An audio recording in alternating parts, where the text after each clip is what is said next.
Good day, everyone.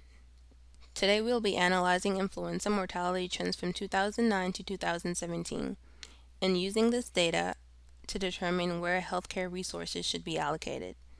Our findings will help us identify potential gaps and optimize healthcare response strategies. To start, we examine how influenza mortality rates varied across different regions. This data reveals notable differences between populations under 64 and those 65 and older. The older demographic consistently exhibits higher mortality rates, underscoring the need for targeted intervention in areas with a higher elderly population. Our heat maps highlight these regions' disparities, providing a visual guide for resource prioritization. As you can see in the graphs below, these are the top 10 states that has the highest flu mortality rates, with Maryland being the highest overall.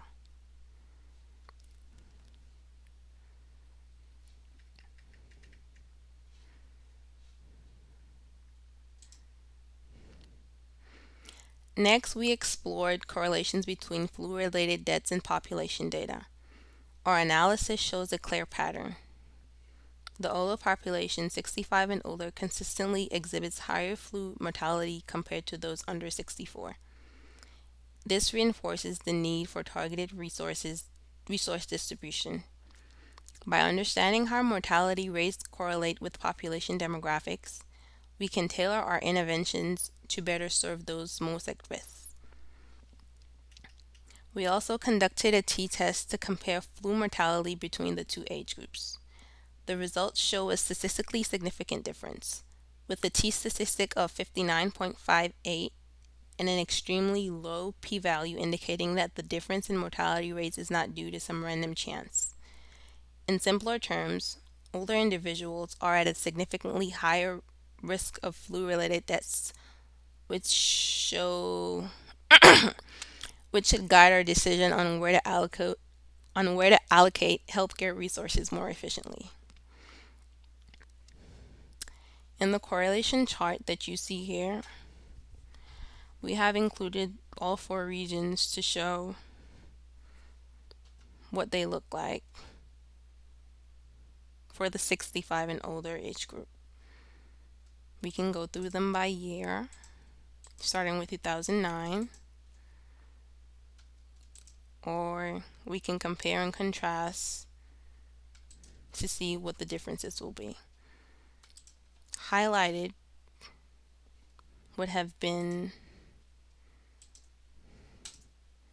the Northeast and the Northwest, since those show the highest mortality rates across the regions.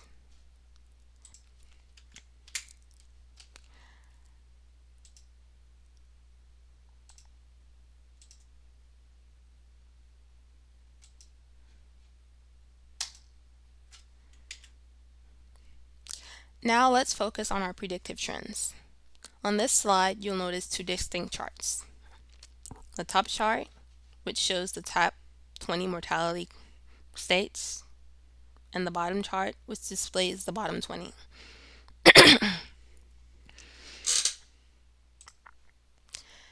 The top chart displays the predicted mortality trends for the top 20 states with the highest flu-related deaths. You can clearly see the peaks and fluctuations over the years, suggesting that these states may experience significantly variability in flu mortality. This variability indicates that during peak seasons, these areas might require additional healthcare resources that manage surges effectively, with the highest state being Maryland.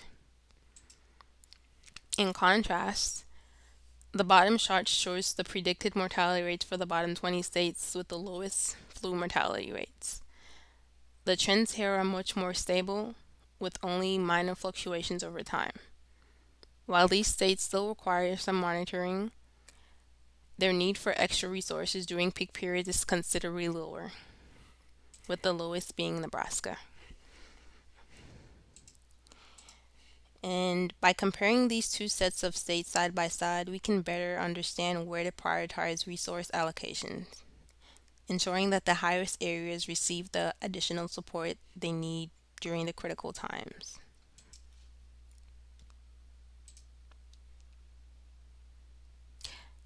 In this slide, we have our insights and our recommendations and next steps. Based on our findings, we propose the following actionable strategies. The first one would be to enhance public health initiatives. This can focus on preventative care for high risk demographics by launching targeted vaccination and awareness campaigns. It allows us to work with community organizations to provide clear, accessible information on flu prevention and early treatment, especially for the elderly and those with pre existing conditions. The next would be to improve healthcare infrastructure. This way, we can allocate resources to the underfunded healthcare systems, particularly in states with persistently high flu mortality rates. Doing this would mean that we can invest in modernizing medical facilities and ensure that they have the necessary equipment and staffing to manage seasonal surges. Next would be future resource and data monitoring. With this, we can track flu mortality trends using updated models to continuously refine our predictive capabilities. We can also partner with academic and public health institutions to develop more robust analytical tools that provide real time insight for resource allocations. Lastly, would be our gender specific strategies. This way, we can investigate any disparities in mortality rates between genders to understand underlying factors. That way, we can implement targeted policies that address the unique healthcare needs of different gender groups, ensuring that the interventions are both effective and equitable. In summary, our analysis of flu mortality trends from 2009 to 2017 paints a comprehensive picture of where healthcare resources are most needed. The data clearly indicates that states with high mortality rates, particularly those with significant fluctuations in the top 20 charts, require targeted interventions. By aligning our strategies with these insights, we can ensure that high risk regions receive the focused support they need while also maintaining vigilant monitoring in more stable areas. This holistic approach enables us to make data driven decisions that will enhance public health outcomes and reduce preventable deaths in future flu seasons. Thank you for your time, and I welcome any questions.